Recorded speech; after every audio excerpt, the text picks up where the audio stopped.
Hello everyone, in this video we are going to discuss the second unit effective emails of the first block of the paper English for Business and Professional Communication of Srinarayana Guru University. So let's begin. Differences between postal mail and email. Postal mail is slow as it carried physically across distances. Email is fast and reaches any destination in seconds. The delivery of postal mail gets delayed or disrupted due to the difficulty in delivering it to certain places. It can also get lost or damaged due to its physical nature. Email reaches any remote place fast provided there an internet connection available there and an electronic device that can display it. It does not get damaged, torn, or distorted in any way. Postal mail can be costlier as the price of postal stamps increase in proportion to the increase in distance. Emails do not need postal stamps. Provided there is an internet connection, letters can be sent to any part of the world free of cost. One can only send written words or printed material as the message in a postal mail. Voice, videos, and images can be sent in addition to written words in an email. The variety in appearance of the message is limited to the handwriting or the font used to type or print the mail. Various fonts, colors, and images can be used in an email. Recipients can receive mail only at a particular address. The recipient can receive mail from anywhere, even while traveling. Email format. What to include in your email. Now let us discuss the email format's elements. First one, to. Here you must mention the receiver's email address. Neither the sender nor the receiver can send or receive an email without an email address. Second one, CC or BCC. CC in an email is carbon copy. It means that when sending an email to a recipient, it can be copied to another person added in the header CC. The primary recipient can see to whom this carbon copy has been sent. BCC is a blind carbon copy.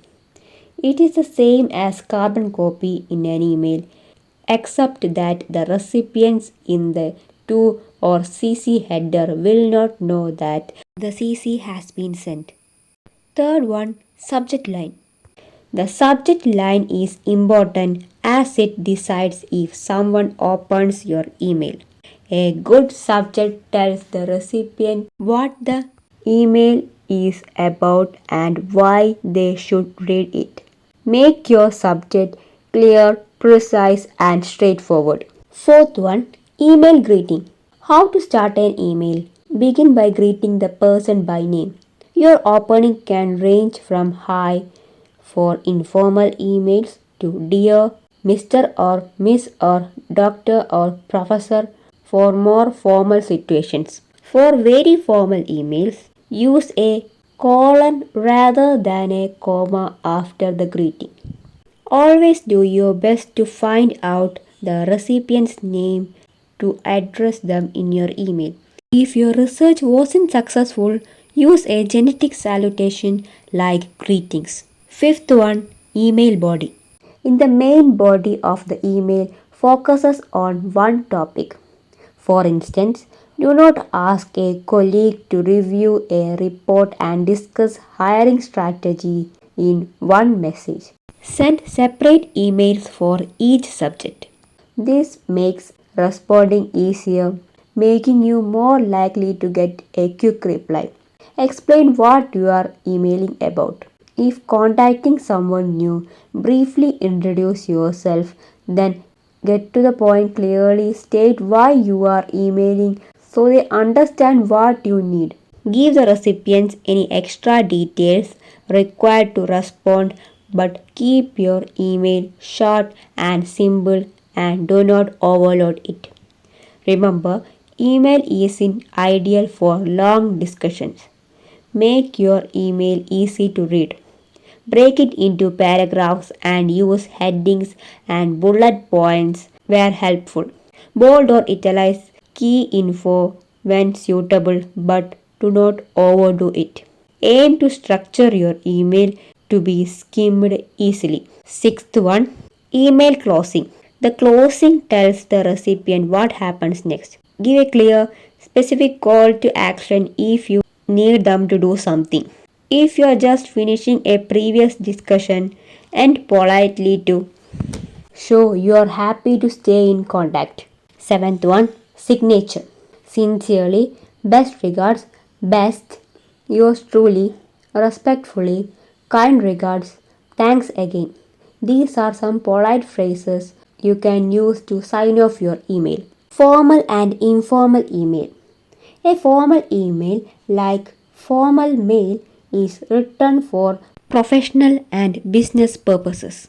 It is straight to the point, matter of fact, and employs passive voice in its construction. Informal emails, as the name suggests, are written to relatives and friends for personal communication, and they have a casual tone. Differences between formal email and informal email. A formal email is written in standard language for official purposes and follows a fixed form. An informal email is composed in a casual tone and is a friendly letter written to someone for an unofficial purpose. Objective of formal email is professional communication. Objective of informal email is personal communication. All business letters, letters of recommendation, letters of complaints and enquiry, cover letters, letters for formal invitation, etc. are the examples of formal email. Letters that convey personal messages, give advice, and ask for help written to friends, siblings, parents, and other close ones are the examples of informal email. Formal email has a fixed format. Informal email has no fixed format. Language of formal email is formal tone, matter of fact, and passive voice. Language of informal email is informal tone, personal tone, slang, colloquialisms, and active tone. Formal email is ideal to keep in short and simple unless it is essential to elaborate. Informal email can be longer and rambling. The target recipients of formal emails are business, workplaces, organizations, institutions, etc. The target recipients of informal email are friends, family, acquaintance, etc. Now let us look at the format of formal and informal emails. For both emails, first you need to write the receiver's email ID and then subject. For formal email, subject should be written in few words, and for informal can be written in an informal format. And after that, sender's address. The sender's address is important in formal email but not necessary in informal email. After that, salutation. For formal email, we can use salutations like Dear Miss Peters, Dear Sir, etc.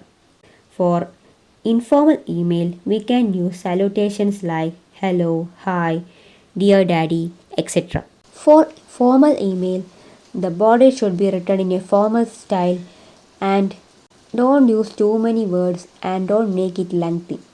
Avoid repetition and verbosity and perfectly divide the paragraph into equal length.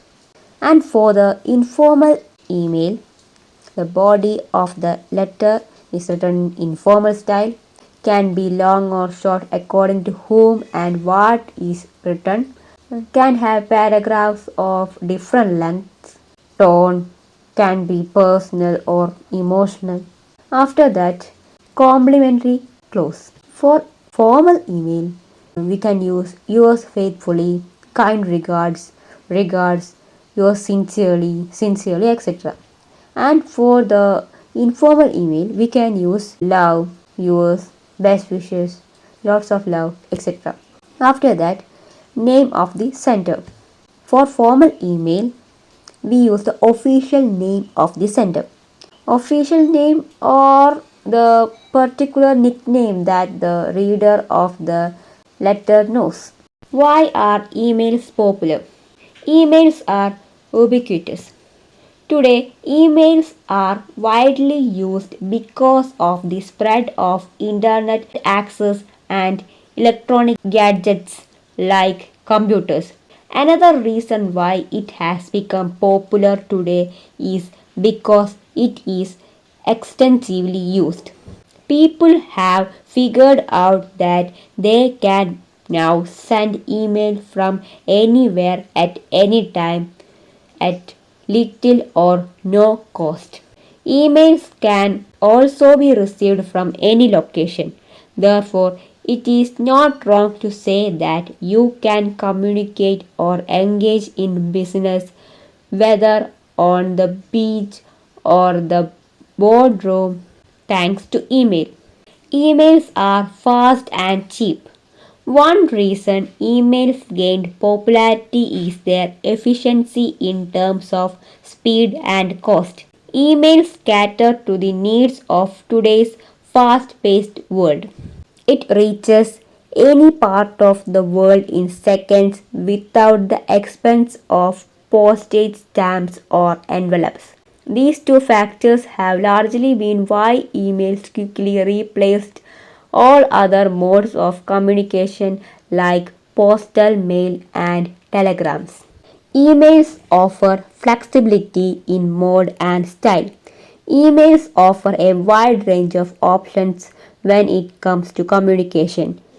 Through emails, the sender can send voice messages, videos, and pictures, not just written messages. Even when one sends a typed message, one can choose from various fonts and colors in an email. This flexibility attracts users to email. Emails have become legal and valid. When emails first began gaining popularity, it was understood that valid mail is the postal mail and that emails are not legal or valid documents. But today, the authenticity of any electronic communication can easily be established and therefore emails are as valid as postal mail. Moreover, the origin of an email can more thoroughly and accurately be traced, perhaps even more than postal mail. Automated message handling. We can mark certain messages as spam in an email service. In Gmail, for instance, the messages get automatically divided into groups such as inbox, social, spam, etc. This makes it much easier to handle communication. Also, depending on the electronic device that we are using, we can set voice alerts to let us know when we receive an email.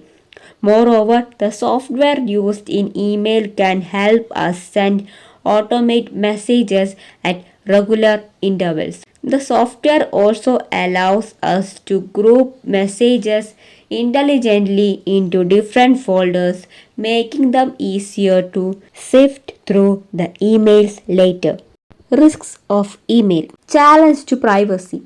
If we type the email address wrong, our email can end up in another person's inbox and then there is nothing we can do about it. Within institutions, a system administrator can access our emails from that institution's email address. A more serious vulnerability is the interference of hackers who might access emails without the owner's knowledge or send messages from them. Unsolicited emails. Email spam, junk emails, or spam is unsolicited messages sent in bulk by email. Most spam emails are commercial in nature, reducing the email storage space and creating confusion and annoying situations. Spammers often collect emails from websites, customer lists, and chat rooms and send endless advertisements to these email addresses. Cyber attacks. Emails can have malicious links when clicked, release viruses into the electronic gadgets that steal information or install malware. Email users can be phishing victims if they do not use discretion in clicking on random links and websites circulated through emails. Economic challenges. Although internet connectivity is becoming cheaper, electronic devices are still expensive.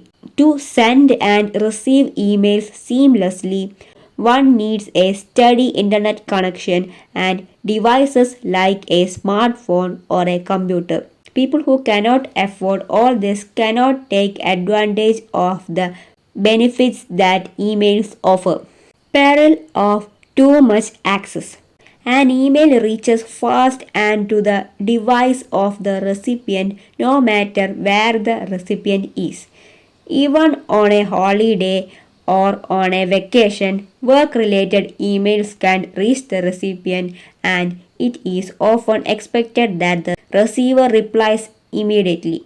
As a result, people find it difficult to disconnect from work or stop such external interferences and are constantly checking their emails and replying to them.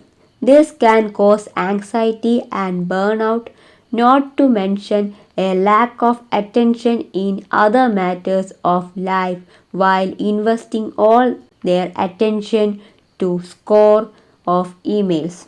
Phishing. Phishing is the fraudulent practice of sending emails pretending to be from reputable companies in order to make individuals reveal their personal information such as passwords and credit card numbers. This is all about the chapter Effective Emails. I hope all of you had understood the video and thank you for watching.